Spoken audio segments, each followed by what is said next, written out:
Қайырлы күн баршаңызға. Сіздермен Салтанат. Жаздың ыссы күндері салқындатып жетін сусындардың бірі осындай мохито жасайтын боламыз. Өте дәмді сусындардың бірі.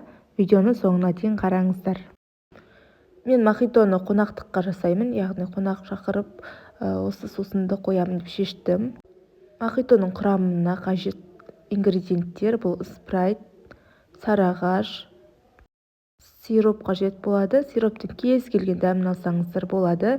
Менде киви дәмі және мята және лайм және мұз қажет болады. Алдымен лаймды өзіміздің қалауымыз бойынша турап аламыз. Негізі мохитоға өзіңіз қалаған жемістерді қоссаңыздар болады. Мысалы, лимон, клубника және апельсин қоссаңыздар да өте дәмді болып шығады.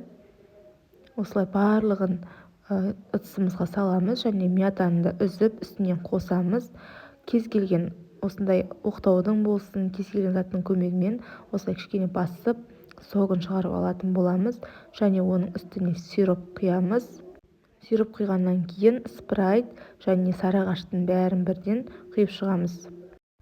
Тәтті дәм берсін деп тағы да сироптан қосып жібердім. Мохитоны осылай араластырып аламыз. Сестренкаммен ішкізіп көрдім. Дәмін балдарға ішкізіп қарадым. Өте ұнады, тәтті болған екен. Енді графинге құйып қонағымызға ұсынсақ болады. Көріп тұрғандарыңыздай өте дәмді, тез дайын болатын, қолжетімді ингредиенттерден жасалатын өте дәмді сусындардың бірі. Сіздер де жасап көріңіздер.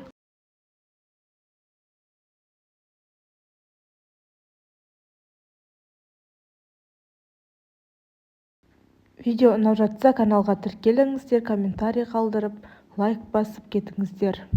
Және мұзымызды салуды ұмытпаймыз. Өте салқын, әдемі, дәмді сусын болып шығады. Ас болсын.